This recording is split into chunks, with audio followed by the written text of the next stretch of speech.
இதில் வந்து நம்ம ஆழ்மனதின் சக்தியின் மேல் நம்பிக்கை கொள்வது எப்படி வந்து நம்மளை முழுமையாக்குது, அப்புறம் ஆரோக்கியம், ஆயுள் மற்றும் வலிமை பெற்றிருப்பது ஏன் சாதாரணமானது, நோயுற்றிருப்பது ஏன் அசாதாரணமானது, அப்புறம் ஆழ்மனது தொடர்ந்து பொதுநலனுக்காகவே வேலை செய்கிறது.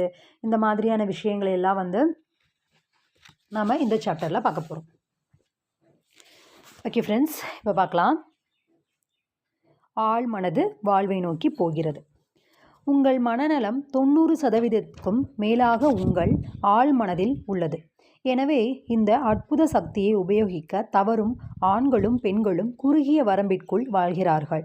உங்கள் ஆழ்மனதின் செயல்முறை எப்பொழுதும் வாழ்க்கையை நோக்கி ஆக்கப்பூர்வமாக இருக்கும். உங்கள் ஆழ்மனம் உங்கள் உடலை வளர்த்து அதன் முக்கியமான செயல்பாடுகளை கவனித்துக் கொள்கிறது. அது 24 மணி நேரமும் ஓய்வில்லாமல் வேலை செய்கிறது.